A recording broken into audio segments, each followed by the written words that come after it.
Alléluia, gloire au Seigneur. Bonjour à tous, que le Seigneur vous bénisse. Si nous sommes là aujourd'hui, c'est pour l'adorer, le louer, l'élever. Amen. Donc ce matin, abandonnons au pied de sa croix vraiment tous nos soucis, abandonnons tous nos problèmes, car nous savons que cette journée, elle est faite pour glorifier notre Dieu. Amen. Donc bénissons le Seigneur. Nous allons nous lever, nous allons présenter cette réunion, nous allons présenter ce moment au Seigneur. Seigneur Dieu Tout-Puissant, nous voulons ce matin, Seigneur, nous présenter devant toi de nouveau, avec un cœur reconnaissant, avec un cœur ouvert, parce que tu es notre Dieu. Tu es sur ton trône et tu règnes, Seigneur. Donc tu bénis, Seigneur, ces moments. Tu bénis, Seigneur, chacun d'entre nous, Seigneur. Et encore que le nom de Jésus-Christ, notre Sauveur, soit glorifié. Alléluia. Amen. Oui, Seigneur. Glorifions notre Dieu. Alléluia.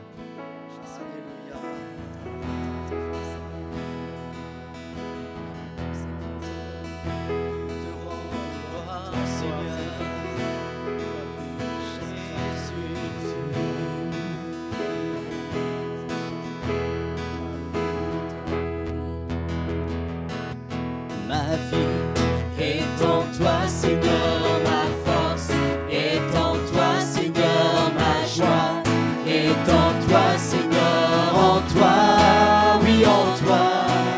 Ma vie est en toi, Seigneur, ma force est en toi, Seigneur, ma joie est en toi, Seigneur, en toi, oui, en toi. Ma vie est en toi, Seigneur, ma force est en toi, Seigneur, ma joie est en toi, Seigneur, en toi, oui, en toi. Avec ma vie, je veux te louer.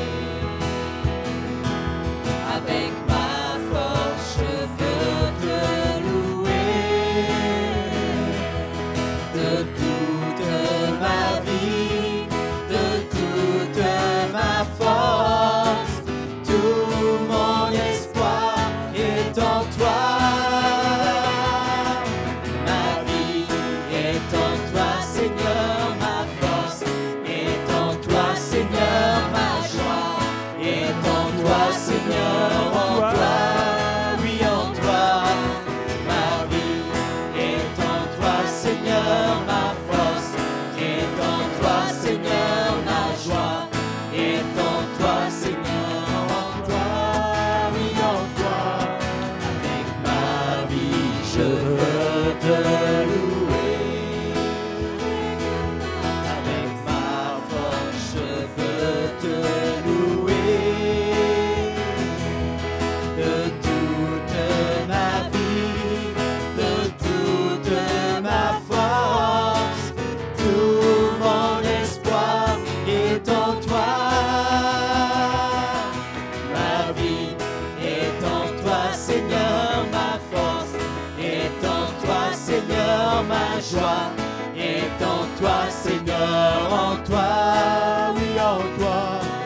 Ma vie est en toi, Seigneur, ma force est en toi, Seigneur, ma joie est en toi, Seigneur, en toi, oui, en toi. En toi, oui, en toi, oui, en toi. Alléluia, Alléluia, Alléluia, Seigneur. Te glorifions, Seigneur. Nous bénissons ton nom, Jésus. Tu es venu nous délivrer à jamais. Tu nous as retrouvés dans ce monde égaré. Tu es venu nous délivrer à jamais. Tu nous as retrouvés dans ce monde égaré. Jésus, tu vis, tu es ressuscité. Tu as tout accompli pour nous redonner la vie. Alléluia, pour ta bonté. Alléluia, pour ta bonté.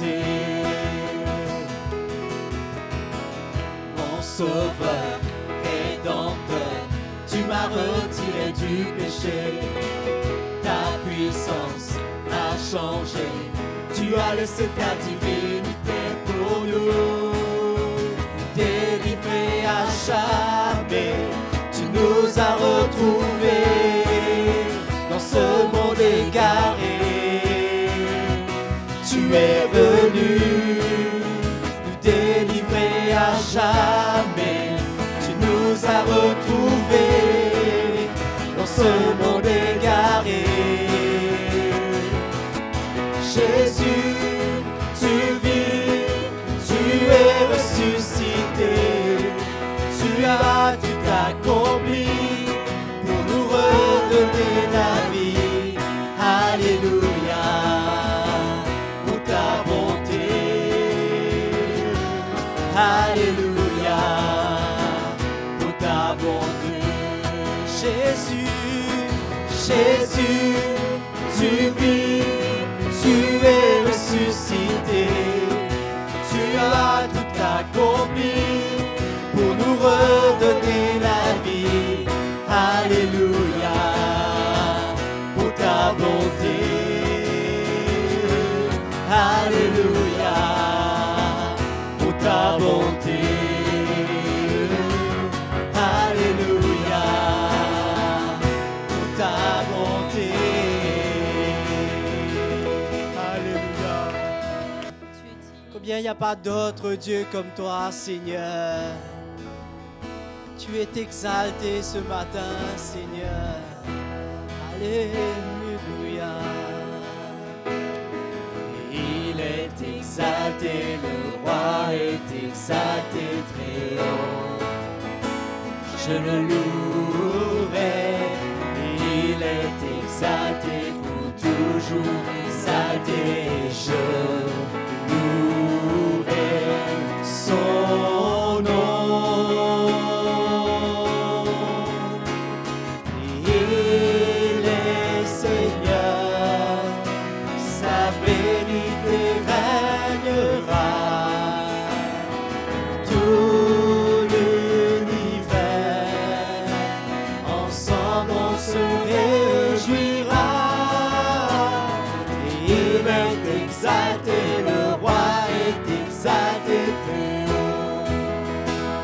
Exalté, il est exalté, le roi est exalté très haut. Je le louerai, il est exalté pour toujours exalté. Je louerai son nom. Il est Seigneur. La vérité régnera, tout l'univers, ensemble on se réjouira.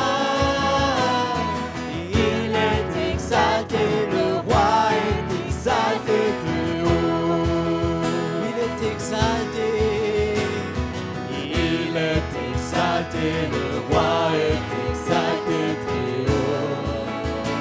Je le louerai, il est exalté pour toujours exalté. Je louerai son nom.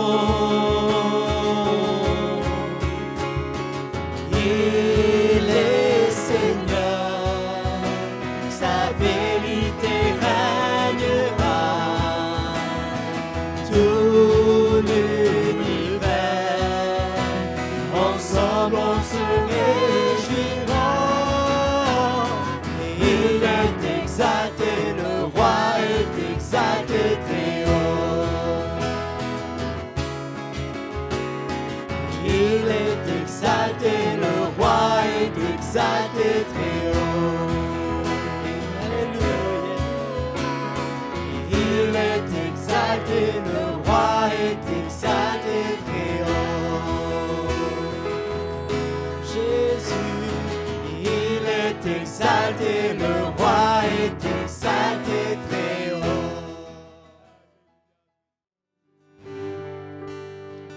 Jésus, j'élève ton nom. Jésus, j'élève ton nom. Jésus, j'élève ton nom. Jésus, j'élève ton nom. Jésus, Jésus, j'élève ton nom. Jésus, j'élève ton nom. Jésus, j'élève ton nom. Jésus, j'élève ton nom. Je veux chanter ton amour. Je veux chanter ton amour. Je veux chanter ta bonté. Je veux chanter ta bonté. Proclamer au monde entier. Proclamer au monde entier. Oh combien tu es grand. Oh combien tu es grand. Alors je chante ton amour. Alors je chante ton amour. Et je chante ta bonté. Et je chante ta bonté. Je proclame au monde entier. Je proclame au monde entier. Oh combien tu es grand. Jésus, j'élève ton nom. Jésus, j'élève ton nom. Jésus, j'élève ton nom. Jésus, j'élève ton nom. Je veux chanter ton amour. Alléluia. Je veux chanter ta bonté. Je proclame au monde entier. Oh combien tu es grand. Alors je chante ton amour. Et je chante ta bonté. Je proclame au monde entier. Oh combien tu es grand. Jésus, j'élève ton nom. Jésus, j'élève ton nom. Jésus, j'élève ton nom. Jésus, j'élève ton nom. Jésus, j'élève ton nom. Nous élevons ton nom. Jésus, j'élève ton nom. J'élève ton nom. Jésus, j'élève ton nom. Alléluia. Jésus, j'élève ton nom.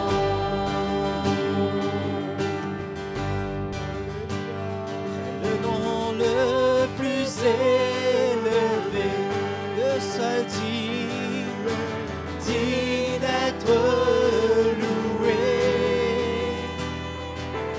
Nos cœurs verront combien tu es grand. Le nom le plus élevé, le nom le plus élevé, digne d'être loué. Nos cœurs verront combien tu es grand. Chantons le nom le plus élevé. Le nom le plus élevé. Le nom de Jésus. Digne d'être loué. Nos cœurs verront combien tu es grand.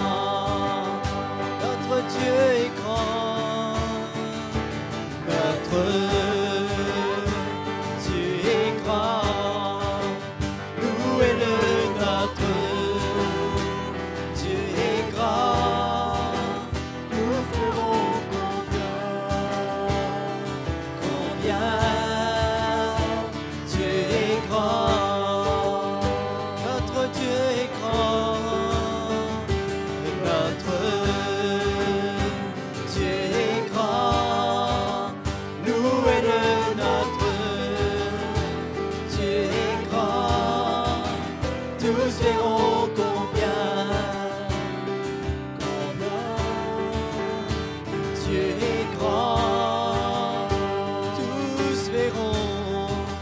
Tous verront combien Dieu est grand. Nous verrons combien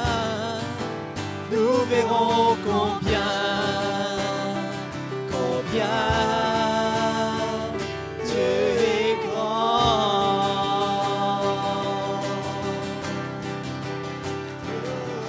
Alléluia. Oui, Dieu est grand. Il est au milieu de nous. On peut l'acclamer ce matin. Et Jésus n'est pas venu pour nous écraser. Jésus n'est pas venu pour nous détruire. Jésus est venu pour nous rendre libres. Et il n'y a plus de condamnation pour ceux qui sont en Jésus. Donc ici, nous sommes là, nous aimons Jésus. Jésus vit dans nos cœurs. Il n'y a aucune condamnation pour aucun de nous. Et si nous avons raté, qu'est-ce qu'on fait? On se repent. Et la repentance ouvre l'accès à la présence du Seigneur. Quelle grâce nous avons, frères et sœurs. Nous ne méritons rien. Je ne mérite rien. Il nous a rachetés par grâce. Et vraiment que ce matin, si nous nous condamnons, si l'ennemi nous accuse, ressaisissons-nous. Nous appartenons à Jésus. Nos cœurs sont clairs. Nous appartenons à Jésus. Et nous avons libre accès dans sa présence. Quand nous louons Jésus, il est élevé, il est là au milieu de nous. Il fait des miracles dans nos cœurs. Ce matin, il veut faire des miracles dans chacun de nos cœurs. Qui a besoin d'un miracle ce matin? Avec la foi dans nos cœurs, Jésus veut répondre à sa manière seulement. Hein? Je pense à ce chant qui dit « Il n'y a plus de condamnation hein, de tous nos cœurs. Hein? Rejetons l'accusation du diable. Nos cœurs sont clairs, nos cœurs sont purs, on s'est humilié. Eh bien, nous sommes là, dans la présence du Seigneur. Il nous accueille. Il n'y a aucune condamnation. Et on peut vraiment, avec un cœur humble, un cœur brisé, élever notre Dieu, le louer, le bénir. Il est pour nous. S'il est pour nous, qui sera contre nous? Personne. Aucune situation. C'est nos cœurs qui ont besoin de Jésus.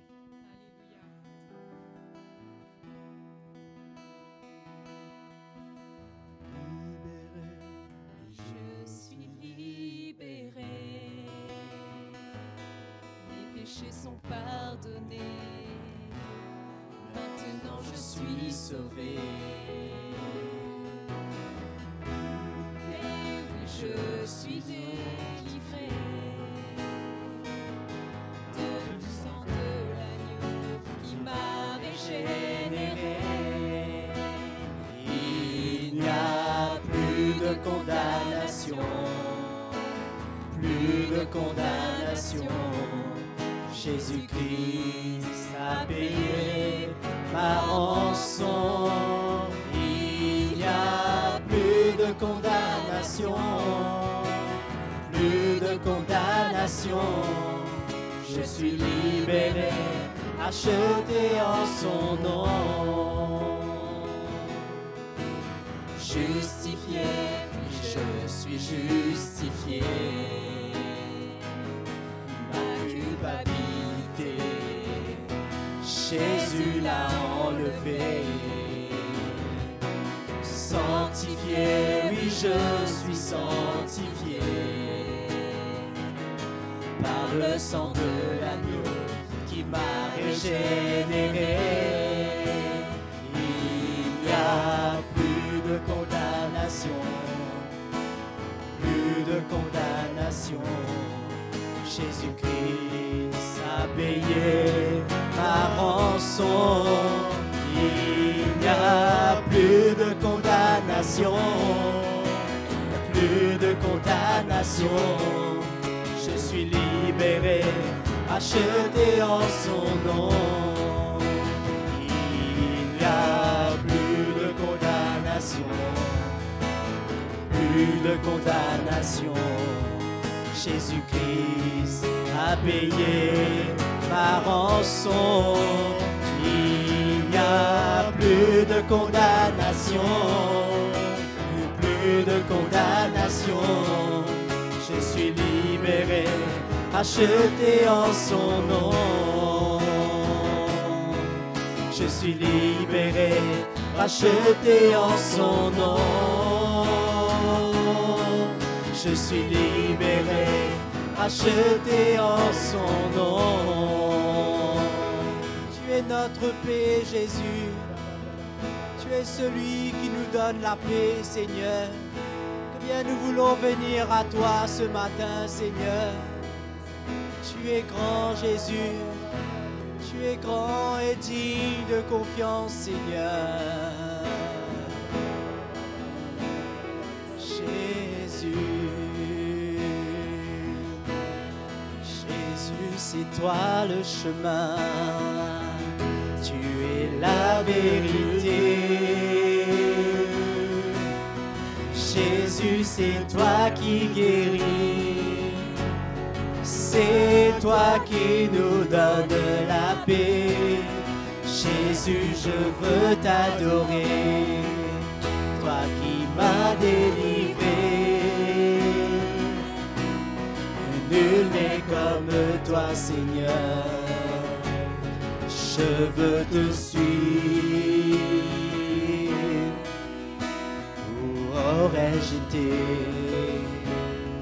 dans ce monde sans ta grâce abandonnée,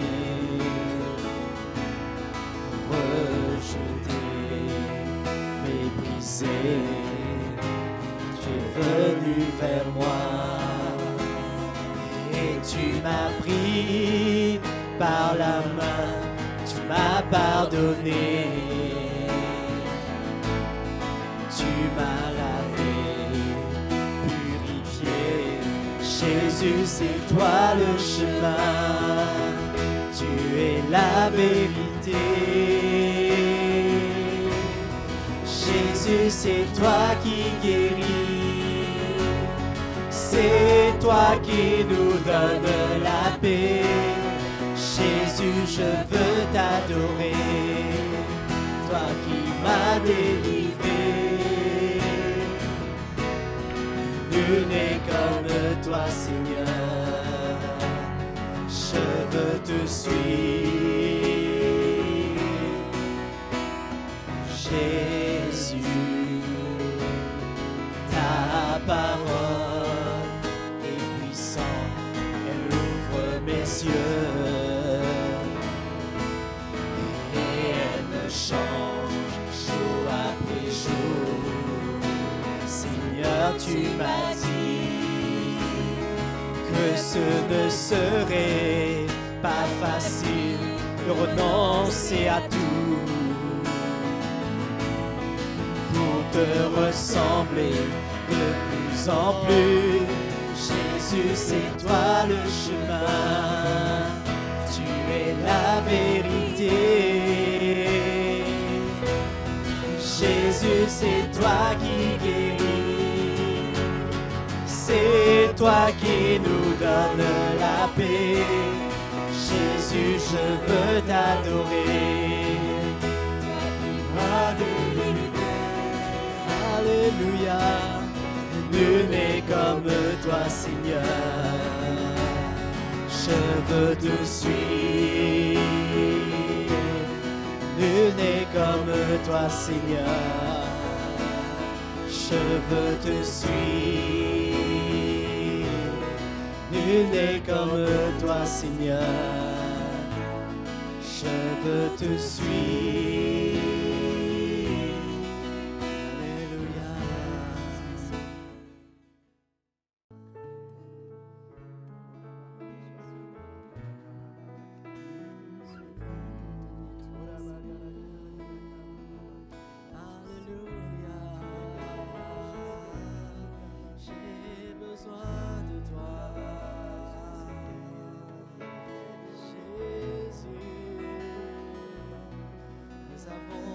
Besoin de toi, fais fonce qui es-tu, Jésus.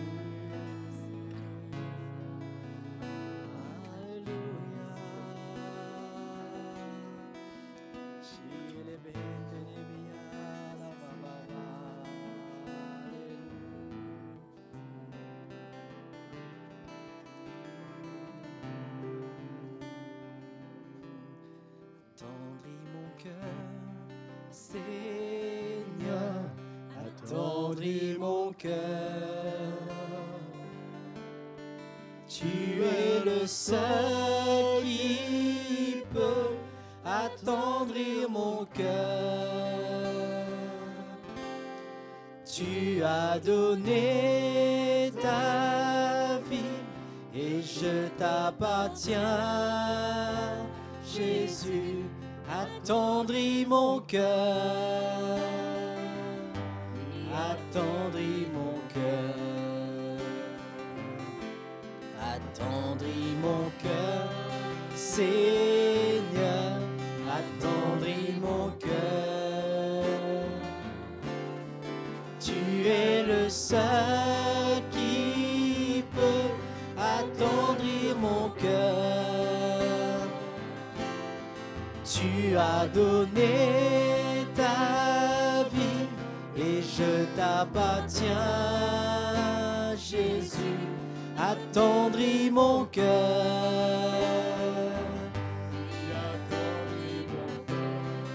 Montre-moi mon cœur, montre-moi mon cœur, Seigneur, montre-moi mon cœur. Tu es le seul qui peut me montrer mon cœur.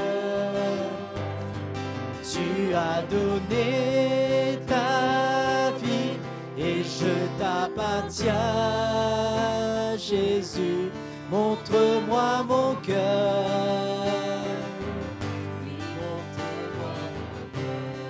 Parle à mon cœur, Seigneur, parle à mon cœur. Tu es le seul qui peut parler à mon cœur. Tu as donné ta vie et je t'appartiens, Jésus, parle à mon cœur, oui, parle à mon cœur, attendris mon cœur, attendris mon cœur, montre-moi mon cœur, montre-moi mon cœur,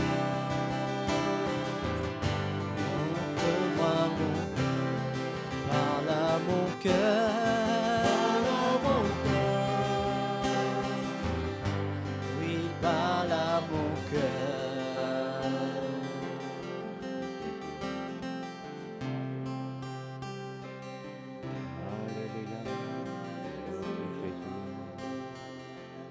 Le plus beau cadeau que le Seigneur nous a fait, mes frères et sœurs, c'est la liberté. Il nous a libérés. Autrefois, j'étais esclave du péché, esclave du diable, mais Jésus est venu briser mes chaînes. Et dans sa présence, il n'y a aucune chaîne, aucun lien, aucune addiction qui puisse tenir. Rien ne peut tenir dans la présence de Jésus. Quand on est devant lui, par son esprit, il est capable de nous libérer. Et ce matin, quand on vient dans sa présence, ayons foi en lui pour nous libérer de tout. Libérés de notre passé, libres du péché, libres de tout. Et c'est ce que le Seigneur veut. Il nous dit, sors de ta cage, sors de ta prison, et maintenant sers-moi avec ton cœur. Et on apprend à bouger avec notre cœur, pas avec des principes, des lois, des techniques, mais notre cœur commence à vivre, on l'aime, on le sert, on fait des bêtises, on rectifie, on s'humilie. Le Seigneur veut un peuple libre. Hein? Et c'est cette liberté qui nous permet de l'adorer ce matin. Et là, tout est possible, mes frères et sœurs. Il y a des miracles qui sont en route pour nous, dans tous les domaines de notre vie. Qui est encore un petit peu lié quelque part par des faiblesses? Je crois que nous tous, hein? Jésus est capable de nous libérer. Que la foi se lève dans notre cœur ce matin. Jésus, ce que tu as commencé, tu as le pouvoir de le rendre parfait. Voilà, mes frères et sœurs, bienvenue. Super d'être ensemble encore ce matin. On vous accueille. Alors, on va ouvrir nos Bibles dans Ésaïe 55. Est-ce que vous pouvez ouvrir dans Ésaïe 55 à partir du verset 8? Et je voudrais partager un peu ce matin sur la puissance de Dieu et sur les attaques de l'ennemi. Et au fait, ce que je réalisais ces jours-ci, c'est que l'œuvre de Dieu, c'est quelque chose de puissant.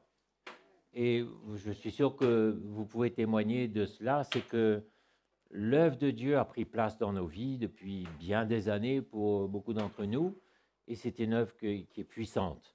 D'ailleurs, dans l'Épître aux Romains, il est dit que l'Évangile, c'est la puissance de Dieu pour le salut de quiconque croit.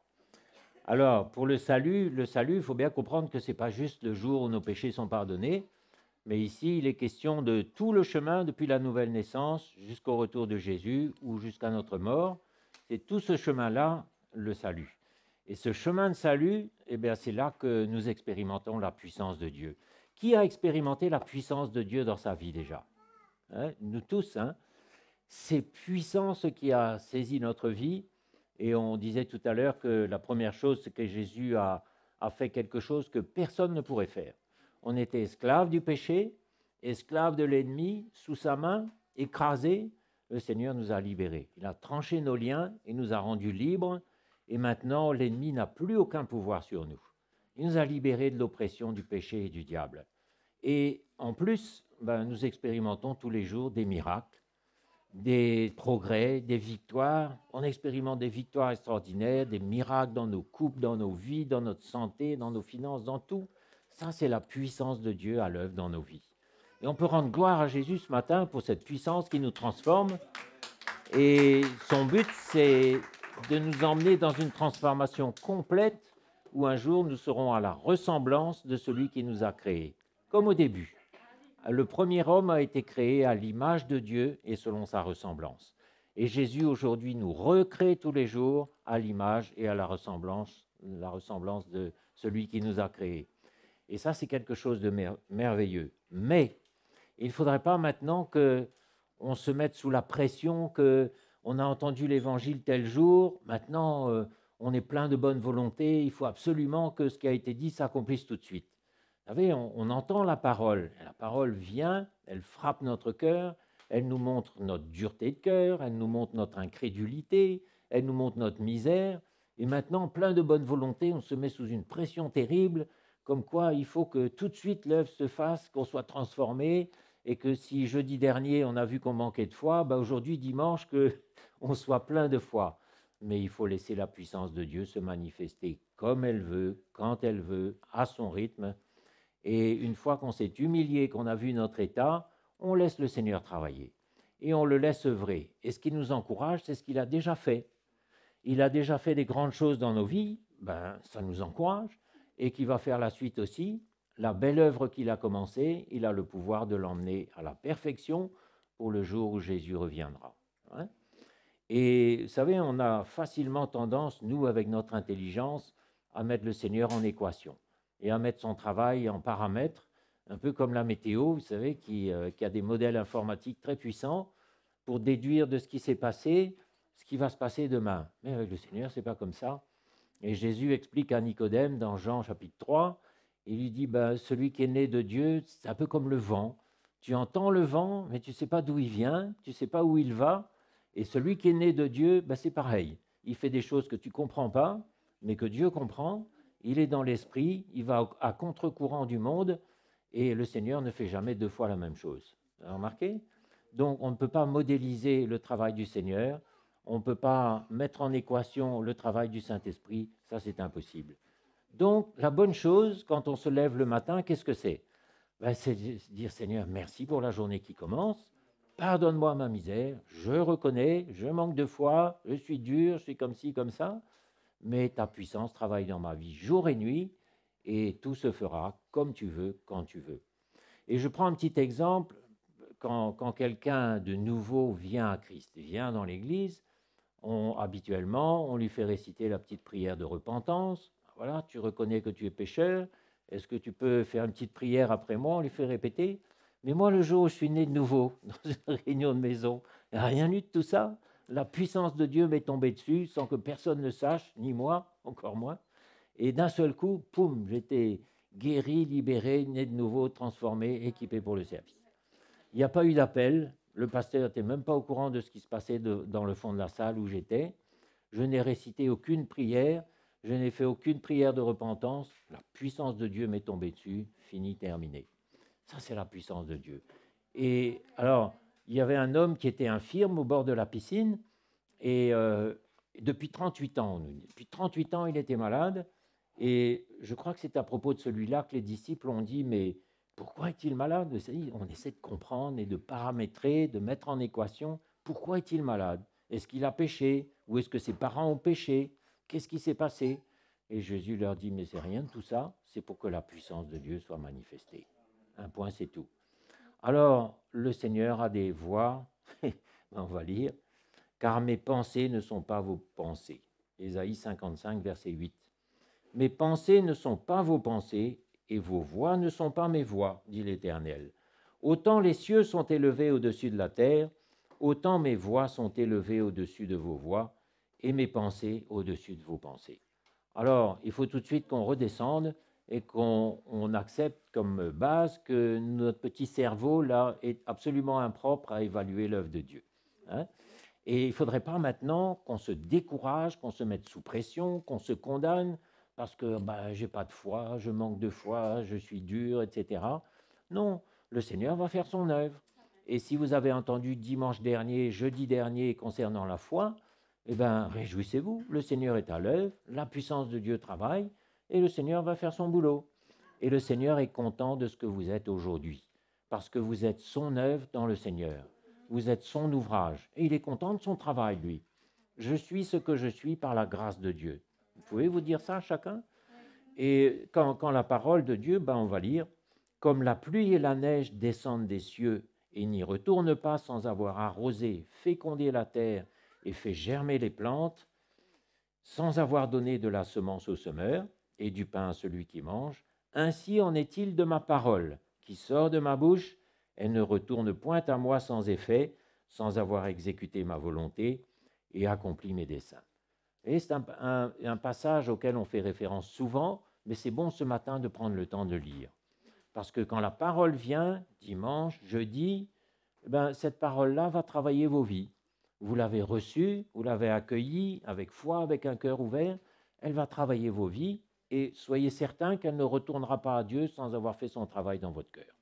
Donc, est-ce qu'on peut être paisible, tranquille ce matin et juste reconnaissant, en disant, Seigneur, merci pour la journée d'aujourd'hui, tu travailles, et si le Seigneur doit augmenter votre foi ou attendrir votre cœur, bien sûr, il le fait aujourd'hui, il le fait maintenant, mais s'il a quelque chose de spécifique qu'il doit enlever de votre vie, qu'il doit créer dans votre vie, mais si c'est dans 2 ans, où est le problème?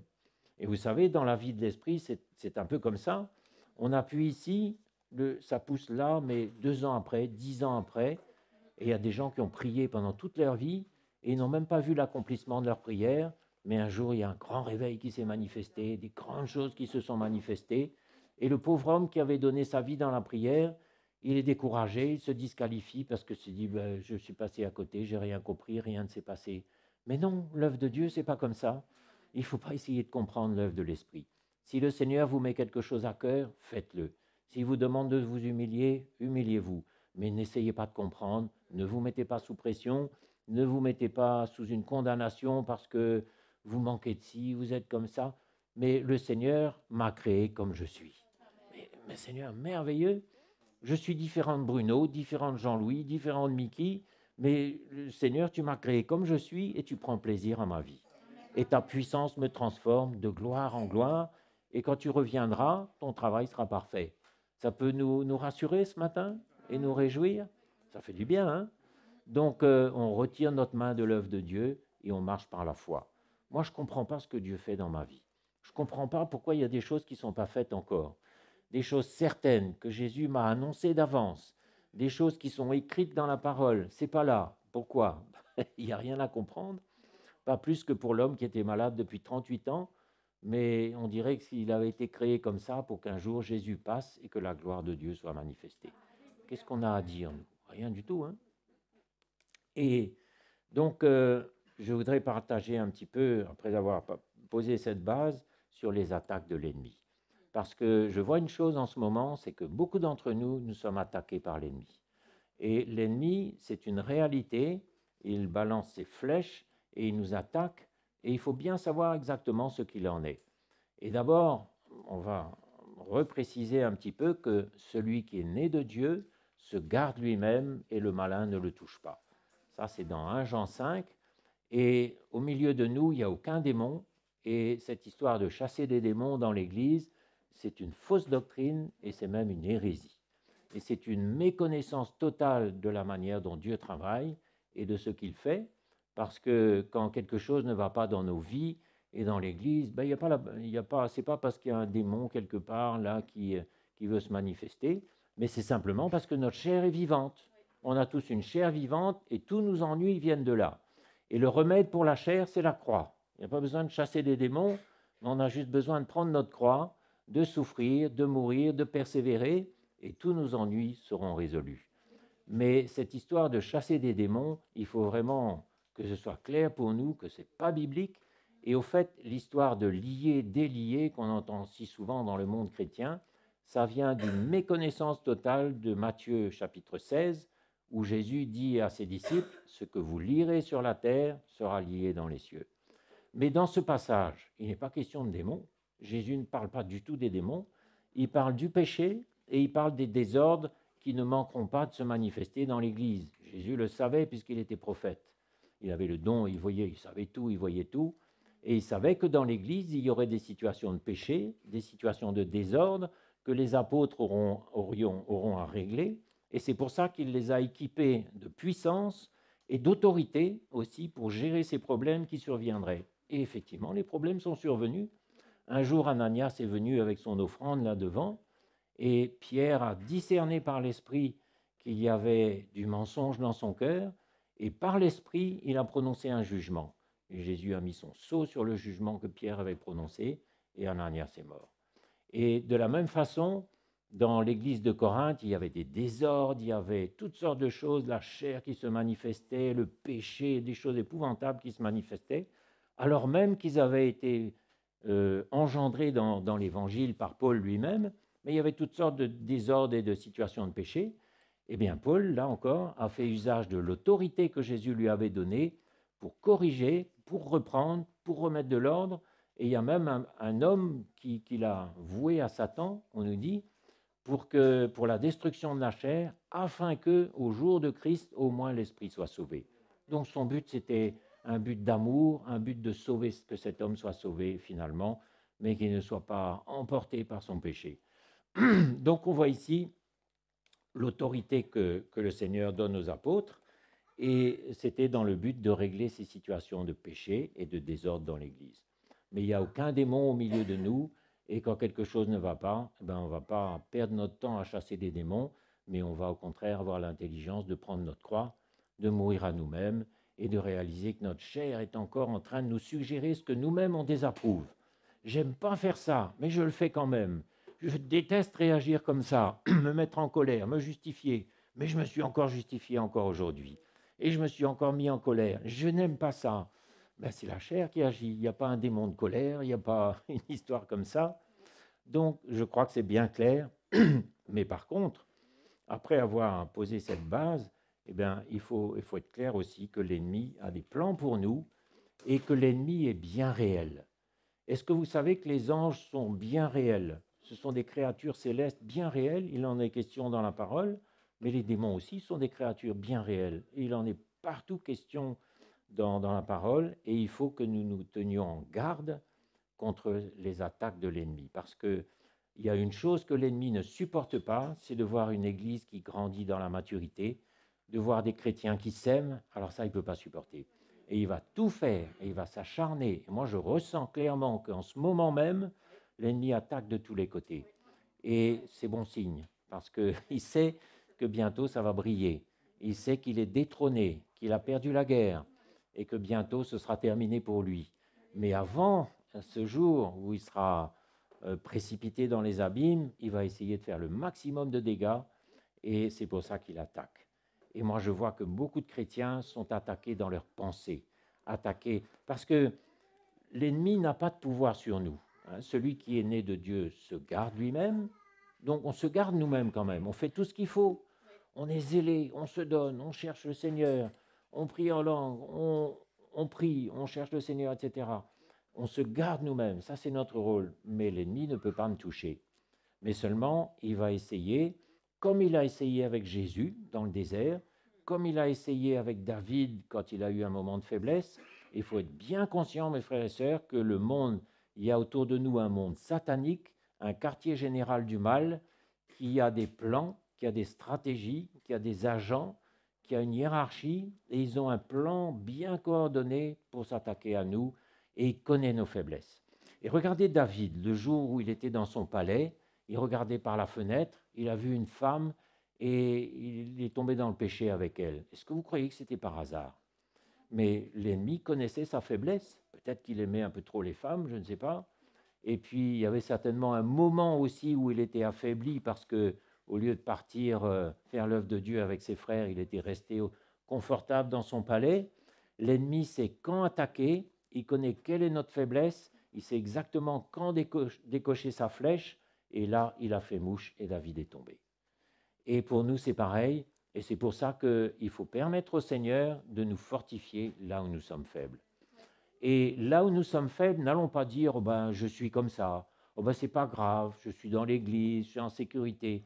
Mais permettez au Seigneur de travailler vos faiblesses. Si ma faiblesse, c'est les jeux vidéo, ou ma faiblesse, c'est l'alcool, ou je ne sais pas quoi, l'ennemi nous observe et il sait très bien quand attaquer, quoi faire, et il sait très bien où agir. Et moi, je vois des chrétiens qui sont attaqués, par exemple, dans leurs pensées, et qui maintenant se condamnent. Un matin, ils se réveillent, ils se trouvent nuls, ils ont envie de disparaître sous la terre. Mais l'ennemi connaît nos faiblesses, il sait qu'on a tendance à nous condamner, à nous juger nous-mêmes, à nous retirer, et il vient semer des mensonges dans notre cœur. Tu es nul, tu as raté, l'accusateur de nos frères. Tu es comme ça, tu es nul. Mes frères et sœurs, il faut qu'on apprenne à discerner les mensonges du diable et les pensées qu'il vient emmener dans notre cœur et faire disparaître tout ça, faire mourir tout ça. Parce qu'autrement, on va se juger, on va se condamner, on va disparaître sous terre. Et en ce qui concerne Paul, en ce qui concerne David, c'est flagrant. Et il a su quand et comment attaquer, il a vu le point faible. Mes frères et sœurs, que la croix nous libère de nos faiblesses. Que l'Évangile puisse traiter nos points faibles. Ne remettez pas à demain quand le Seigneur vous montre quelque chose. Parce que s'il vous montre ça maintenant, c'est que c'est maintenant le bon moment pour traiter ça. Et il ne faut pas être négligent. Et il y a des choses qu'on a besoin de couper net. Par exemple, si ton œil droit est pour toi une occasion de scandale, qu'est-ce que tu fais? Arrache-le. Bon, on ne va pas s'arracher les yeux dans le naturel. Si ta main droite est une occasion de scandale, coupe-la, parce qu'il vaut mieux rentrer dans le royaume de Dieu avec un seul œil, une seule main, un seul pied, plutôt que d'être jeté tout vif dans la géhenne, nous dit le Seigneur. Ce sont des mots un peu crus, mais mes frères et sœurs, on est en guerre. On est en guerre, on a un ennemi qui a pour cible nous, parce qu'il ne peut pas supporter de nous voir grandir dans le Seigneur, accéder à la maturité, et il va se déchaîner contre nous. Mais si nous sommes forts, on va lire tout à l'heure, si nous sommes forts, eh bien, il ne pourra rien faire de plus. Colossiens 1, verset 12, au fait, verset 13. Il nous a délivrés de la puissance des ténèbres et il nous a transportés dans le royaume de son Fils bien-aimé. Donc, on voit ici encore que le Seigneur nous a délivrés de la puissance des ténèbres, c'est-à-dire de l'oppression du diable, alors que le monde entier est sous le pouvoir du diable. Vous êtes d'accord? Vous le voyez, vous constatez? Le monde entier est sous la puissance du diable. Et le monde entier obéit au doigt et à l'œil à toutes les suggestions du diable. Et au fait, le diable a deux plans. D'abord, c'est de maintenir aveugle ceux que le Dieu de ce siècle a aveuglés et de nous attaquer. Voilà les deux plans, les deux stratégies qu'il a. Mais pour nous, il nous a délivrés de la puissance des ténèbres et nous a transportés dans le royaume de son Fils bien-aimé. Donc, quand un chrétien est né de nouveau, il est rempli de l'Esprit de Dieu. Il a certes sa chair qui est vivante, mais il est rempli de l'Esprit de Dieu et il n'y a pas de place pour aucun démon dans sa vie. Ça, il faut que ce soit bien clair. Il nous a délivrés. Et ce n'est pas possible de voir un chrétien qui est possédé, ça n'existe pas. Soit il est possédé, soit il est chrétien, mais ce n'est pas les deux. Là, c'est impossible. Mais par contre, notre chair est très vivante. C'est ça le problème, et c'est là nos points faibles. Et regardez comment le diable a agi. Le frère Louis, dimanche dernier, nous en a un petit peu parlé. Comment le diable est venu tenter Jésus. Il n'est pas venu à n'importe quel moment. Hein. Il est venu quand Jésus avait faim. Et il l'observait, il était là, il observait. Tiens, il a faim, je vais aller le tenter. Et il lui a dit, tu veux que tu n'as qu'un mot à dire et ces pierres-là vont devenir des pains et tu pourras manger. Vous voyez comment, si Jésus n'avait pas été ferme dans son attitude, il aurait chuté de la même façon que Ève. Et puis ensuite, il est venu lui faire miroiter toute la puissance, tous les royaumes, toute la puissance du monde, les royaumes, toutes ces choses-là. Entre parenthèses, c'est Jésus lui-même qui avait créé tout ça. Donc Satan est un voleur, il s'approprie des choses qui ne lui appartiennent pas et il propose maintenant de donner ça à Jésus qui en est le vrai propriétaire et qui en est l'auteur aussi. Les mensonges du diable. Mais Jésus a dit non, il est écrit et il l'a rebuté fermement et le diable n'a plus eu qu'à repartir. Et puis enfin, il l'a tenté. Vous savez, c'est grave aussi de tenter Dieu. Et il lui a dit, si tu es Dieu, va sur le fronton du temple, jette-toi en bas, parce que c'est écrit dans la parole, les anges te recueilleront sur leurs mains, de peur que ton pied ne heurte sur une pierre. Ça, c'est tenter Dieu. C'est-à-dire qu'on connaît la vérité, on outrepasse les commandements de Dieu sciemment et volontairement, et on dit, Seigneur, tu comprends, et puis on essaie d'emmener le Seigneur dans nos plans alors qu'on a désobéi. Je ne vais pas citer de cas concrets pour ne mettre personne mal à l'aise, mais il y a des situations où on connaît la volonté de Dieu, on désobéit, et maintenant on s'attend à ce que le Seigneur nous suive dans notre désobéissance et nous bénisse encore. Ça s'appelle tenter Dieu. Et c'est grave. Et Jésus lui a dit, tu ne tenteras pas le Seigneur ton Dieu. Donc, on n'a pas affaire à un ennemi physique, on n'a pas à se battre avec quelqu'un, heureusement, parce que moi je ne fais pas le poids, hein, mais on a affaire avec les mensonges, avec les convoitises, avec finalement tout ce que notre chair accueille. Notre chair va accueillir la convoitise. Mais ça, tu peux avoir tout de suite, tu paieras plus tard, tu paieras en 10 fois, tu peux avoir un crédit, tu peux... Et après, on est lié et on n'a plus aucune liberté. Et si on a une faiblesse quelque part, il va tout faire pour nous faire retomber. Et c'est pour ça que nous avons besoin de couper là où il faut couper. Il y a des jeunes qui sont addicts aux jeux vidéo. C'est pas grave en soi, c'est pas un péché énorme, c'est pas comme si on avait trucidé quelqu'un, mais c'est une occasion que l'ennemi peut exploiter. Donc, si je peux couper ça, il vaut mieux couper tout de suite. Si je suis addict, si j'ai une faiblesse quelconque, une faiblesse avec l'argent, par exemple, j'aime l'argent, je ne sais pas, si j'aime un peu trop l'argent, l'ennemi le sait très bien, il nous observe, il attend le bon moment, il va lancer sa flèche et essayer de nous faire trébucher. 1 Jean 5, verset 4.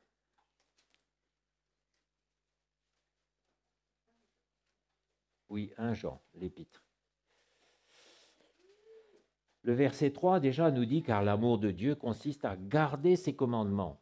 Donc quand le Seigneur nous dit « coupe », quand il nous dit « libère-toi », fais mourir ça, qu'est-ce qu'on fait ? On garde son commandement, on l'applique, on obéit, car l'amour de Dieu consiste à garder ses commandements. Donc je ne peux pas aimer Dieu et ne pas lui obéir. Ça, ce n'est pas possible, il y a quelque chose qui cloche quelque part. Et ces commandements ne sont pas pénibles, car tout ce qui est né de Dieu triomphe du monde, et la victoire qui triomphe du monde, c'est notre foi. Tout ce qui est né de Dieu triomphe du monde. Donc le Seigneur nous a donné ce qu'il faut pour être victorieux sur toutes les manigances du diable. Voilà la bonne nouvelle déjà. Et ça, c'est un verset que vous pouvez souligner dans votre Bible et vous appuyer là-dessus de toute votre force, parce que c'est la parole de Dieu, la parole de vérité. Et si vous êtes fondé là-dessus, vous saurez que l'ennemi peut vous faire peur, peut aboyer, peut rugir, il peut essayer des choses. Mais si par exemple vous vous sentez écrasé, condamné, jugé, réagissez.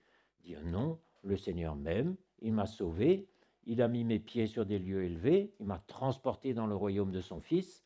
Et il ne faut pas se fier à nos états d'âme. Vous savez, on a des émotions, des états d'âme, peut-être à l'automne on est un peu mélancolique. Il y a toutes sortes de choses qui se passent dans notre cœur, mais notre encre, c'est la parole de Dieu. Il est écrit, et il est encore écrit, et puis c'est terminé. Et il y a des moments où, bien que ce soit écrit, on est triste, on est mélancolique, on se trouve nul, on se condamne. Mais il ne faut pas attacher plus d'importance qu'il n'en faut à tout ça parce que ce n'est pas la vérité. La vérité, c'est que nous sommes sauvés, enfants de Dieu, que la puissance de Dieu travaille en nous nuit et jour. Et puis sur le chemin, il y a des jours avec et des jours sans. Il y a des jours où on est fatigué, il y a des jours où on est nul, il y a des jours où on rate, puis il y a des jours où on est dans la joie, on a des victoires, il y a de tout. Mais le plan de Dieu demeure. Et c'est ça aussi que vous pouvez vous dire quand vous êtes tenté, quand vous êtes culpabilisé. Le plan de Dieu est là, l'appel de Dieu est irrévocable. Et les jeunes ont vu, par exemple, avec Samson hier, ce qu'il en était. Le plan de Dieu a demeuré jusqu'au bout, hein, jusqu'au dernier jour de sa vie.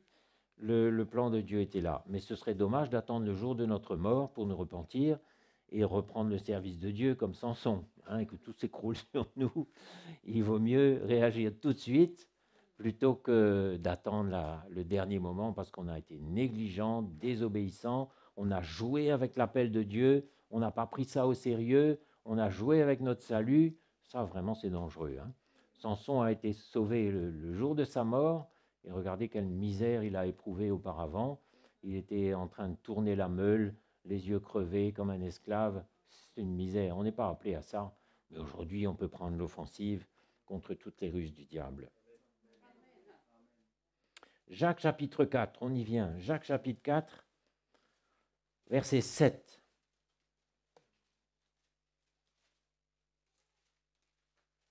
Soumettez-vous donc à Dieu. On ne peut pas dire je me soumets à Dieu si je n'obéis pas quand il me dit quelque chose. Il faut être bien clair. Résistez au diable et il fuira loin de vous. Résistez au diable et il fuira loin de vous. Voilà la stratégie du chrétien, c'est de résister. Résister, ça suppose d'abord qu'on a identifié l'attaque. Parce que si on n'est pas éclairé, on va se dire, tiens, aujourd'hui je ne suis pas bien, aujourd'hui je suis fatigué. Mais on apprend à discerner le moment où l'ennemi attaque. Moi, j'ai été attaqué récemment encore, en plein jour, là. La flèche est partie, mais l'ennemi n'a rien pu faire de plus. J'ai à peine eu peur. Bon, j'ai eu un peu peur, mais l'ennemi n'a rien pu faire de plus. Il faut apprendre à identifier l'attaque de l'ennemi et se dire, ah oui, là, je te reconnais, je t'ai vu, je t'ai identifié. Et là, on fonce dans la parole de Dieu et on résiste au diable. Et au mois de décembre, il va utiliser la convoitise. Les magasins, les décorations, les centres commerciaux, les sapins de Noël, de la convoitise plein les yeux.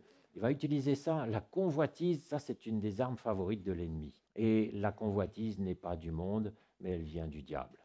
Et elle vise à nous faire chuter. Mais le diable se présente toujours comme un ami qui veut nous aider. Remarquez ? Si j'avais ça, alors là je serais le plus heureux. Si j'accédais à... Ève, quand elle a été tentée, elle a vu que le fruit était beau, qu'il était savoureux, bon à manger, qu'il procurait de la connaissance. Et le diable lui a dit, mais non, mais c'est pour toi, mais non, tu ne vas pas mourir. Il se présente comme un ami qui nous veut du bien. Et puis après, on voit au contraire que c'est un meurtrier, un menteur, un hypocrite, un voleur aussi, qui s'approprie des choses qui ne lui appartiennent pas pour soi-disant nous les offrir. Donc, il faut bien savoir que là où la convoitise est amorcée, ça ne vient pas de Dieu, mais ça vient du diable. Et ça paraît vouloir nous rendre heureux, mais en fait, ça c'est destiné à nous détruire. Toute la convoitise du monde vient du diable et est destinée à nous faire chuter et à nous rendre esclaves. Et quelque part, je bénis le Seigneur d'avoir, dans tout mon parcours chrétien, j'ai eu ce qu'il faut, mais pas plus. Le contentement. Donne-moi ni trop ni trop peu. De peur que dans le jour où, je ne sais plus comment c'est dit, de peur que si j'ai beaucoup, je ne te renie en disant qui est Dieu, je devienne arrogant. Vous savez, ça peut rendre arrogant, méprisant. Ou alors que dans le jour où vraiment c'est la disette, il n'y a rien, je me mets en colère après Dieu et je me dis oui, il ne s'occupe pas de moi, il me laisse tomber. Donne-moi ni trop ni trop peu. Et le Seigneur m'a toujours donné juste ce qu'il faut. Et je bénis le Seigneur pour ça parce que plus on a de moyens financiers, plus on a d'occasions de pécher. Et si j'avais pu acheter tout ce que mes convoitises me suggéraient, j'aurais eu beaucoup de soucis, beaucoup de tracas, j'aurais été préoccupé par tout ce que j'aurais acquis, mais je crois qu'on a besoin de vivre un mode de vie sobre, de se contenter de ce que nous avons, le contentement, mes frères et sœurs. Seigneur, tu me donnes ce dont j'ai besoin aujourd'hui, et puis c'est tout, c'est bon pour moi, et ce que tu ne me donnes pas, c'est très bien, c'est une aide pour moi. Et on a l'occasion de faire mourir la chair, la convoitise des yeux, tout ce qu'on désire, qu'on voudrait avoir, on fait mourir ça, on bénit le Seigneur. Et là, on est comme à Abraham sur les pentes de la montagne, là, avec ses troupeaux. Il était paisible, hein, il n'était pas à Sodome et Gomorrhe, aux prises avec les pécheurs qui faisaient des choses abominables, toutes les séductions de la ville, les fêtes, les orgies et tous ces trucs-là. Il était tranquille avec son Dieu, il avait un mode de vie très simple. Mes frères et sœurs, la vie chrétienne, c'est la simplicité de l'Évangile. La simplicité, un mode de vie où on se contente de ce que l'on a, on ne va pas désirer plus, parce que tout ce qu'on désire de plus, ben, ça vient de notre chair. Résister au diable. Et il y a des tentations qui viennent. Moi, j'ai remarqué, hein, une tentation. Wow, j'ai envie de ça. Il faut absolument que je l'aie. Ben, si je résiste 2 ou 3 jours, ben, ça y est, ça meurt, puis c'est fini. Hein, c'est tout. Mais si j'avais de l'argent, on me précipite dans un magasin, j'achète ça. Convoitise des yeux, matérialisme, c'est pas pour nous, mes frères et sœurs. Donc, on apprend aussi à résister, comme Jésus a résisté au diable le jour où il avait faim. Après 40 jours de jeûne, il a eu faim, mais il a résisté. Et après, il a commencé son ministère avec puissance, rempli du Saint-Esprit. Les anges le servaient, ça a été puissant. Mais imaginez qu'il ait eu un moment de faiblesse à ce moment-là, parce que ça ne prévient pas. Hein. Et au moment où l'ennemi attaque, la prière n'est pas la solution. Ben, on va lire tout à l'heure. Donc ça, c'était Jacques. 1 Pierre 5, verset 8. 1 Pierre 5, verset 8. Soyez sobres, veillez. Sobre, ça fait partie du contentement aussi, un style de vie plein de sobriété. Votre adversaire, le diable, rôde comme un lion rugissant, cherchant qu'il dévorera. Donc c'est bien une réalité, vous voyez. C'est quelque chose de bien réel. Il est là autour de nous et on peut ressentir toutes les influences maléfiques, sataniques, démoniaques qui sont là autour de nous. Alors tant qu'on est dans la foi, on est protégé, on est en sécurité, mais il faut rester vigilant parce qu'on est en guerre et on est dans un pays où on est dans un territoire en guerre. Votre adversaire rôde. Résistez-lui avec une foi ferme. Donc le Seigneur nous a donné les moyens de résister. Hein. Donc que personne ne dise quand il est tenté, ah ben c'est trop fort, je ne peux pas. Non, résiste avec une foi ferme, sachant que les mêmes souffrances sont imposées à vos frères dans le monde. Et le Dieu de toute grâce qui vous a appelé en Jésus-Christ à sa gloire éternelle, après que vous aurez souffert un peu de temps, évidemment c'est une souffrance d'être dans cette espèce de lutte, il vous perfectionnera lui-même, vous affermira. Il vous affermira. Donc chaque fois que je résiste et que je remporte la victoire, je suis un peu plus affermi. Pas vrai? Et affermi encore, et affermi à un moment où on est vraiment ferme. Hein? Et regardez Joseph, quand la femme de Potiphar est venue le tenter, ça n'a pas fait un pli. Il est parti en courant, il n'a pas cédé, et pourtant l'ennemi, la femme est revenue 2 fois, 3 fois. Et c'est ça le problème, c'est que l'ennemi insiste, il insiste encore. Regardez avec Samson, les jeunes hier, les Philistins, la femme Dalila, elle n'a pas juste essayé une fois, hein. Elle a essayé 2 fois, puis 3 fois, puis 4 fois, et elle a réussi finalement. Vous voyez comment c'est pour ça qu'il faut être ferme, parce que l'ennemi, une fois qu'il est parti, il attend une occasion plus favorable pour revenir. Et c'était ça la conclusion de l'épisode avec Jésus dans le désert. Le diable s'en alla, attendant une occasion plus favorable pour revenir le tenter. Il ne lâchera jamais. C'est pour ça qu'il ne faut pas baisser la garde. On ne baisse pas la garde, on reste vigilant et personne ne doit venir nous condamner ou essayer de nous faire chuter. Il vous fortifiera et il vous rendra inébranlable. Inébranlable. Qu'est-ce qui peut nous ébranler? Évidemment, les tracas de la vie, mais aussi les attaques du diable. Hein, c'est pour ça qu'il faut faire attention. 2 Corinthiens 2, versets 10 et 11.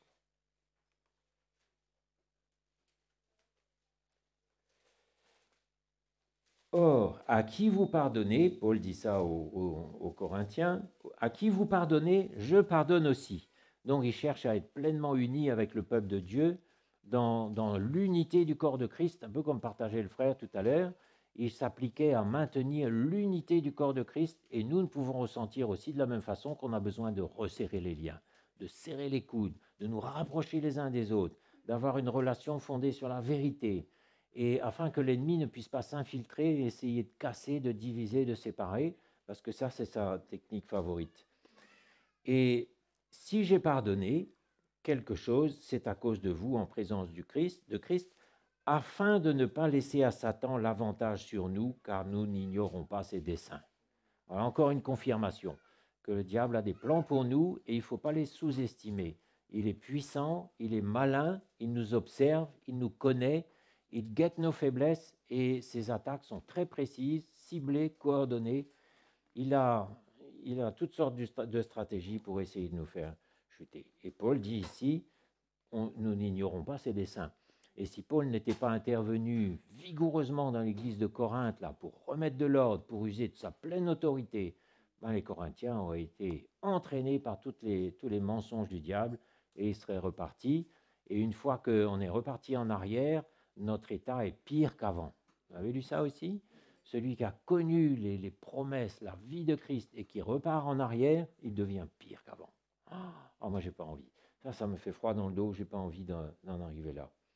Donc, on n'ignore pas les desseins de l'ennemi et on ne veut pas lui laisser l'avantage sur nous. C'est pour ça que quand il y a une querelle dans une relation de frère, de sœur, quand il y a une petite dispute, une querelle, là aussi, il faut discerner que ça peut être une faille, que ça devient dangereux et il faut régler ça rapidement parce qu'autrement, l'ennemi va exploiter la situation et il va diviser, il va casser et c'est ce que l'on veut absolument éviter.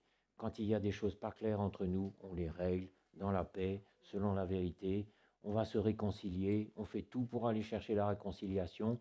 On s'applique à maintenir l'unité de l'esprit par le lien de la paix. Le lien de la paix, c'est un petit fil très ténu qu'on peut facilement briser, qu'on peut facilement casser. C'est fragile, on fait attention et on garde l'unité de l'esprit. Mes frères et sœurs, le Seigneur nous unit, le diable veut nous séparer. Et il faut qu'on reste unis et il n'y a que la croix qui peut nous unir. Rien d'autre que la croix qui peut nous unir. Si nous sommes unis aujourd'hui, dans une certaine mesure, c'est l'œuvre de la croix. Rien d'autre.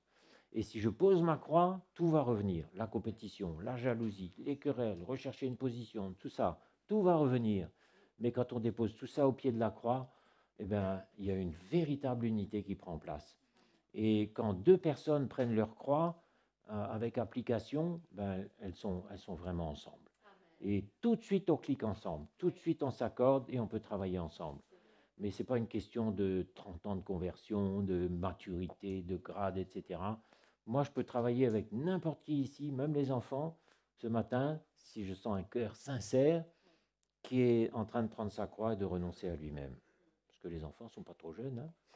Ils comprennent très très bien. Nous n'ignorons pas ses desseins. Donc, il ne faut pas qu'on soit ignorant, mes frères et sœurs, qu'on se voile la face en disant bon, « moi, je suis chrétien ». Ben, plaise à Dieu que nous restions chrétiens jusqu'à la fin. Éphésiens 6 pour terminer, et là, on va y passer un peu de temps. Enfin, pas trop quand même. Éphésiens 6, et on va parler de l'armure du chrétien. On a une armure. Vous connaissez bien ces versets, mais on va relire un petit peu. Fortifiez-vous dans le Seigneur. Éphésiens 6, 10. Fortifiez-vous dans le Seigneur. Pourquoi il dit ça? Ben parce que c'est nécessaire. Et par sa force toute puissante, revêtez-vous de toutes les armes de Dieu. On a besoin de toutes les armes afin de pouvoir tenir ferme contre les ruses du diable. Contre les ruses du diable, souligné. Il en est question encore ici. Donc, ici, on ne sous-estime pas le danger, mais il est dit clairement que si on veut tenir ferme, il faut se revêtir de toutes les armes. Car nous n'avons pas à lutter contre la chair et le sang, donc on n'a pas besoin de se battre avec les gens, on n'a pas besoin de se battre avec des gens et de contester avec eux, et ce n'est pas du tout ça que le Seigneur nous demande, mais on a à se battre avec des principautés, des dominations, des esprits méchants dans les lieux célestes qui essaient d'influer sur nous, de nous entraîner dans le péché. C'est ça qu'ils veulent, c'est nous pousser à pécher, parce qu'ils savent que comme ça, ils vont nous couper de la communion avec Dieu. Contre les princes de ce monde de ténèbres. Donc il y a des princes dans le monde de ténèbres. Et il y a des sans-grades, il y a des chefs, il y a des sous-chefs, il y a des brigades, il y a des organisations, des stratégies, des quartiers. Enfin, c'est hallucinant. Contre les princes de ce monde de ténèbres, contre les esprits méchants dans les lieux célestes, c'est pourquoi prenez toutes les armes de Dieu afin de pouvoir résister dans le mauvais jour. Ce n'est pas une blague, hein, ce n'est pas une petite affaire. Et tenir ferme après avoir tout surmonté. Et au fait, les démons qui sont là dans l'atmosphère de la terre, ce sont des anges déchus. Et il ne faut pas oublier qu'avant d'avoir fait chuter Adam et Ève, le diable avait déjà fait chuter un tiers des anges. Un tiers des anges s'était associé à lui dans sa révolte contre Dieu et les avait précipités en bas dans une révolte contre Dieu. Et ces anges déchus sont devenus les démons qui aujourd'hui sont dans l'atmosphère spirituelle de cette terre. Donc, il n'en est pas à son coup d'essai. Il a fait chuter un tiers des anges, il a fait chuter Adam et Ève, il a fait chuter toute l'humanité. Il ne faut pas sous-estimer sa puissance. Et on a besoin de toutes les armes de Dieu pour tenir ferme. Tenez donc ferme, ayez à vos reins la vérité pour ceinture. C'est ce que je disais tout à l'heure. La vérité, c'est ce qui doit animer nos relations, nos rapports mutuels dans l'Église. Et c'est tellement vrai que dans une vie de couple, si on n'est pas sur la vérité, on va entrer facilement dans un compromis caché parce qu'on n'a pas envie de blesser, on n'a pas envie de faire mal et on se rend vulnérable. Et quand on est dans le compromis, on est vulnérable, on tombera facilement. C'est pour ça que la vérité est notre ceinture, et que ce soit dans la vie de couple, dans les relations entre les frères et les sœurs. Moi, je ne veux pas avoir aucune relation avec vous sur la base d'une sympathie, des émotions, on s'entend bien, etc. Mais on doit pouvoir se parler dans la vérité, avec amour, dans un but de construire. Disant, non, mon frère, ça, c'est pas bon. Non, ma femme, ce que tu fais là, c'est pas bon. Et on apprend on s'habitue à ça. Et je crois qu'il faut s'habituer à cette vérité. Et puis, quelquefois, on ne prend pas de gants non plus. Quand Paul parlait aux Corinthiens, c'était assez sévère. Et il y a une sévérité qui peut venir, mais ça ne doit pas être un problème, ça doit être un style de vie, parce que ce que nous voulons, c'est la vérité qui va nous garantir contre les ruses du diable. La vérité pour ceinture, la cuirasse de la justice. La justice, ce n'est pas la justice des hommes. Quand on nous a marché sur le pied, on pardonne. Quand on nous a insultés, on bénit. On ne va pas chercher justice, on ne va pas justifier. C'est ça la justice de Dieu. C'est exactement le contraire de la justice des hommes. Si on me marche sur les pieds dans le monde, je vais porter plainte et je vais essayer d'obtenir justice. Mais avec le Seigneur, la vraie justice, on pardonne, on relâche, on prend notre croix, on se laisse maltraiter. Les apôtres se voyaient comme les balayures du monde. Incroyable, le rebut de l'humanité. Maltraités, insultés, enfermés, emprisonnés. Ça, c'est la justice de Dieu. Mais alors après, il y a un moment où on fait les comptes et le Seigneur distribue les récompenses. Ou le contraire. Revêtez la cuirasse de la justice, mettez pour chaussure à vos pieds le zèle que donne l'évangile de paix, le zèle pour servir, le zèle de la maison de Dieu. On sert le Seigneur, on est tout le temps là, on est là où ça se passe, on se mobilise pour ça, c'est une grande protection. Et quand on est occupé à servir le Seigneur, il y a beaucoup de problèmes qui disparaissent, beaucoup de tentations, beaucoup de choses. Ça règle beaucoup de choses. Hein. Quand on est mobilisé dans le service de Dieu, il y a beaucoup de tentations qui disparaissent et de problèmes. Ça, c'est le zèle. Je crois qu'un chrétien équipé de son armure, s'il n'est pas zélé, ça veut dire qu'il est tiède et que le Seigneur le vomira de sa bouche un jour. Ça veut dire qu'il est paresseux. Il y a des chrétiens paresseux qui n'ont pas envie de bouger, qui ne font rien. Mais le Seigneur nous appelle à servir, à bouger, à nous donner, à nous déplacer. Et si on est fatigué, moi ça m'arrive souvent, à la fin de la journée, on fait violence à la chair, on n'a pas soin de la chair pour en satisfaire les convoitises, on traite durement notre corps et le Seigneur nous aide, sa grâce abonde. Et quand le zèle de la maison de Dieu nous anime, on est vivant dans notre cœur et on a comme un bouclier protecteur autour de nous et les traits enflammés du malin vont rebondir comme une flèche sur une carapace en acier inox. Parce qu'aujourd'hui, c'est l'acier inox. À l'époque, c'était, je ne sais pas, le cuir, peut-être les métaux aussi déjà. Je ne sais pas comment était fait leur bouclier. Bref. Prenez par-dessus tout cela, donc, le bouclier de la foi. Justement, la foi, une foi vivante, éclairée par la parole de Dieu. La foi vivante, c'est un bouclier. Prenez avec tout ça le casque du salut et l'épée de l'esprit qui est la parole de Dieu. Ce n'est pas l'épée de la parole, mais c'est l'épée de l'esprit. Alors, la parole, pourquoi? Parce que la parole en elle-même, c'est la lettre qui est écrite là-dessus, Mais cette lettre-là ne prend vie que quand l'Esprit nous anime. Et quand le Saint-Esprit m'anime, je suis rempli du Saint-Esprit, la parole devient vivante et efficace et tranchante. Donc, l'épée de l'Esprit, faites tout pour être rempli du Saint-Esprit. Faites en tout temps, par l'Esprit, toutes sortes de prières et de supplications. Donc, la prière n'est pas une arme pour éviter les traits enflammés de l'ennemi, mais c'est un outil pour que notre équipement fonctionne. Quand j'ai une vie de prière qui est nourrie, qui est forte, ça va fortifier tout mon équipement, ça va le rendre opérationnel, la cuirasse, l'épée, la ceinture, les sandales, tout ça, ça va être opérationnel parce que c'est nourri par la prière. La prière ne me défend pas des attaques du diable, mais la prière nourrit ma vie spirituelle, et quand on a une vie spirituelle intense et forte, on est comme un organisme qui est à l'abri des microbes. Quand on est en bonne santé physiquement, on est à l'abri des microbes, on ne tombe pas facilement malade, mais si on est affaibli physiquement, on risque de voir nos défenses immunitaires s'affaiblir et on attrape tous les virus, tous les microbes, toutes ces choses-là. Dans l'esprit, c'est pareil. Je risque d'être vulnérable aux attaques, toutes les attaques de l'ennemi si mon être spirituel est affaibli, parce que je ne prends pas ma croix, parce que j'ai du non-pardon, parce que j'ai une vie de prière qui est insignifiante, parce que je ne connais pas la parole de Dieu et je ne fais pas l'effort d'essayer de la connaître. Mais on a besoin de connaître la parole, tous ces versets-là qu'on a lus, parce que quand l'ennemi attaque, il ne prévient pas. Il ne vous envoie pas un mail quelques jours avant, mais ça vient à l'improviste. Et ce jour-là, il faut être en état. Quand l'attaque de l'ennemi vient, c'est pour ça qu'il faut être prêt tout le temps. Il faut être bien tout le temps. Il faut être solide tout le temps. On ne peut pas se permettre aujourd'hui, mes frères et sœurs, d'avoir des baisses de régime, des jours où on se laisse aller, parce que l'ennemi sait très bien que c'est à ce moment-là qu'il va attaquer. Et on va se rendre vulnérable. Donc, on s'attache à être bien tout le temps, avec lequel donc vous pourrez éteindre les traits enflammés du malin. Prenez aussi le casque du salut, l'épée de l'esprit qui est la parole de Dieu. Faites en tout temps par l'esprit toutes sortes de prières et de supplications, la nuit, le jour. Veillez à cela avec une entière persévérance et priez pour tous les saints. Donc on prie pour nos frères, nos sœurs, quand on sent qu'ils passent par un moment difficile.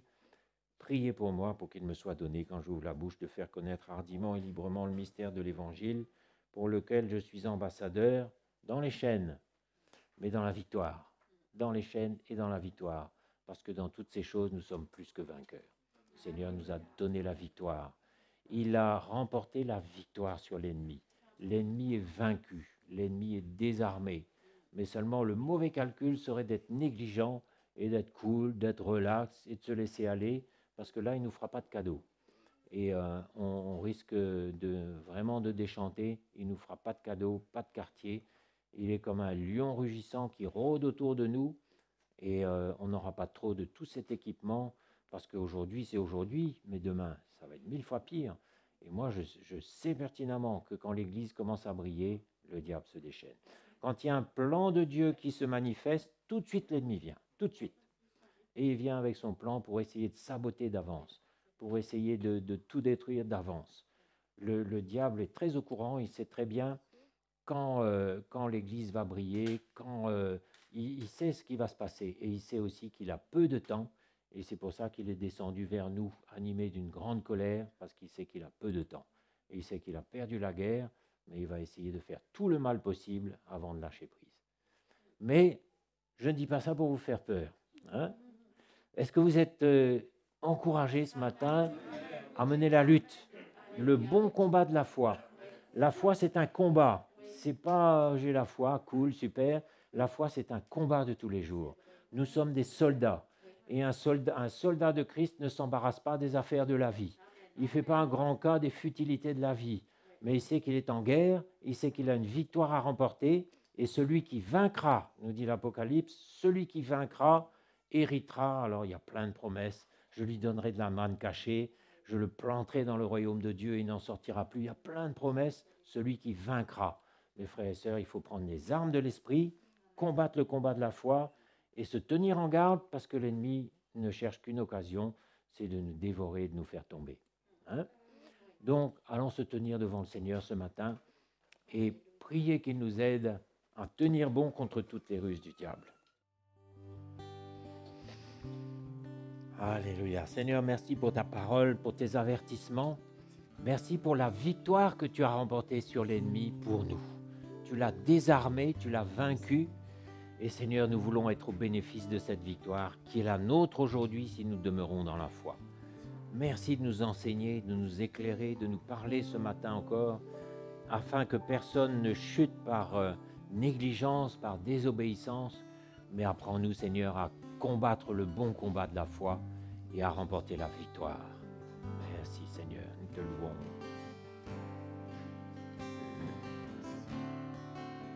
Sur le mont du Calvaire, il était une croix où Jésus souffrit tant de douleurs. Oui, c'est là qu'il mourut sur cette infâme croix pour sauver le plus vil des pécheurs.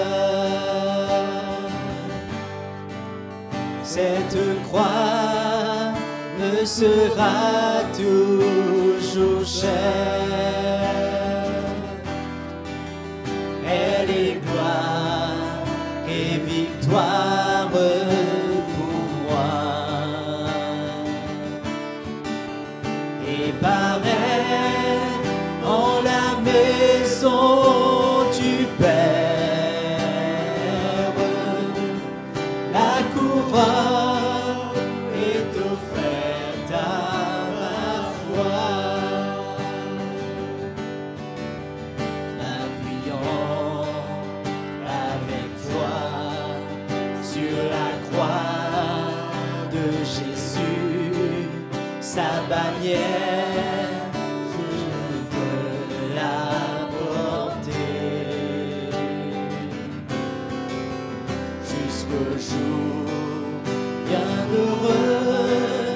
où parmi les élus dans le ciel je pourrai l'exalter. Cette croix me sera toujours chère. Elle est gloire et victoire pour moi. Et par elle, en la maison du Père, la couronne est offerte à ma foi. Cette croix me sera toujours chère. Elle est gloire et victoire pour moi. Et par elle, en la maison du Père,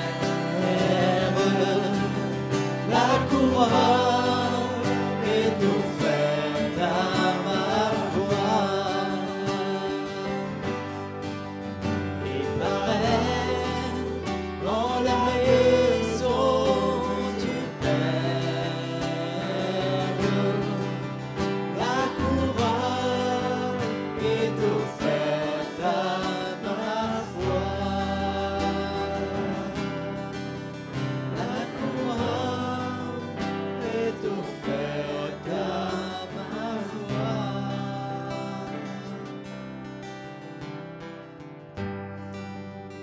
Seigneur, merci pour ton corps qui a été brisé sur la croix. Merci Jésus.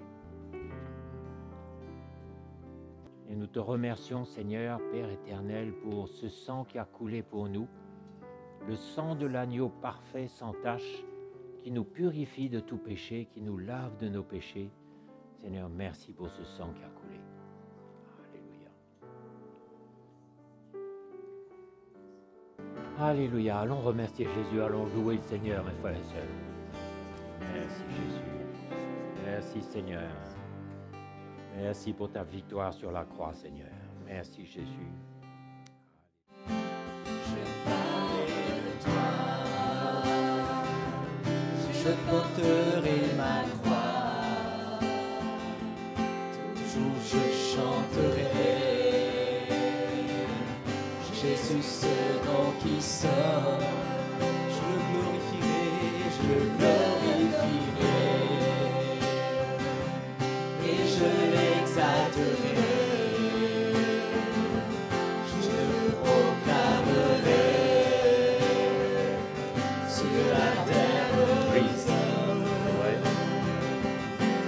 Je parlerai de toi, je porterai ma croix, toujours je chanterai Jésus, ce nom qui sonne, je le glorifierai et je l'exalterai, je le proclamerai sur la terre des hommes. Je parlerai de toi,